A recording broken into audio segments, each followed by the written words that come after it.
We're now going to create an animation and we're going to actually make a ball bounce. So we're going to go for standard again. Remember 640 width, 480 height, 300 frame rate, action script 3, and click on create.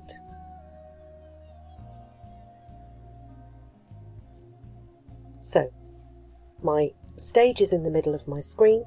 Remember, if yours isn't, make sure you go over and go center stage. And I'm going to still use a colour of a stroke black.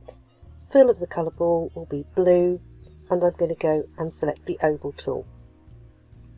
An additional trick, you'll have noticed that when you're drawing an oval or some form of square, it normally starts in the top left hand corner, and as you drag down it will create the ball. There is a trick. If you hold Alt down and Shift while you're drawing, it will actually draw it from the centre out. So this is another way of making sure you position what you're drawing in exactly the right place. So I've got a ball on my screen and that is in frame 1. What I'm now going to do is I'm actually going to frame 120, which is at 4 seconds.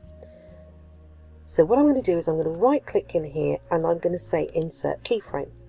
So this is at the bottom. The ball's going to start here at the bottom, and obviously it's going to go up into the air and then come back down again. So what I've done is I've actually duplicated that keyframe straight away so we know it starts and stops in the same place. Now halfway through is where we're going to want it to be right up at the top of the air. So again, right click in that frame on frame 60 and say insert keyframe again. I want to make sure I've got the same size ball, so that's why I've done insert keyframe, not a blank keyframe. I don't want to redraw it because it will go out of shape and it won't be the same size. So now I'm going to go and use my select tool, double click on the ball, and I'm going to drag it up right the way to the top of my screen. So that's where the ball is going to be. And obviously at the moment, if we drag through, it's going to literally just stay at the ground, jump up to the top, stay up there until it then comes back down to the bottom again. And if we play that using Control Enter, it will literally just do that on your screen from one side to the next and back down again. So now what we need to do is put some movement in. So yet again, in between frame 1 and frame 60, somewhere right click and say in create a shape tween. Again, between 60 and 120, right click and create a shape tween. And now if I play this, you are going to end up with a ball that just moves from one side of the screen to the other. Now, what we haven't included here is gravity. And if you imagine when we release the ball at the very top up here, it will have no gravity, and then it has gravity but no acceleration. As it gets to the bottom, it will speed up as it bounces at the bottom. It's then got a lot of potential energy as it then bounces up until it loses that potential energy and slows down. And what we're going to do now is we're going to replicate that using something called ease. So click within your timeline somewhere where you're actually on your tween. Go up to properties and you will see that there is this ease box. Don't worry about the type of ease at the moment. What we're just going to do is work about the easing intensity. And we've got something called ease in and something called ease out.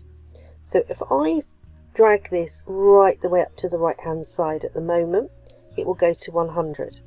And what we're going to do is see if we can see what happens when we switch that ease on. So Control and Enter. And that's absolutely what you want. You notice it is speeding up as it gets to the bottom and then slows down on the very first entrance. And what we're going to do is reverse that in the one that's after it. So over here, go to the second tween, and we're going to go and pull the classic ease right the way down. I'm just clicking and dragging.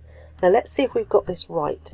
Does this look okay, or does this look like something that's wrong? So that is right. What we've got it the right way round. It's slow at the top and speeds up as it gets to the bottom. Now the thing about animation is we can make things look slightly odd, and I'm just going to go and reverse these the other way round so you can see how this does look slightly odd. And animation is all about doing things that don't exist in reality. So I'm just going to drag these two the other way around. Whoops, let's just get it over there to 100.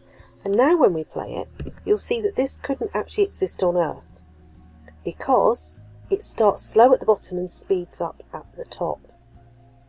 Okay, so it is very, very important that when we're looking at trying to make something very realistic, we think about the forces on that item. So this we know is totally wrong. Let's put it back and make it back to how it should be.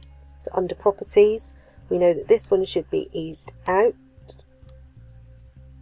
So let's go right the way over to 100. You can type it in the box, and we know that the one over here should be eased in. So again, we need to make it go to the minus 100. There we go. And now let's replay it again. And this now looks like a ball properly bouncing in nature.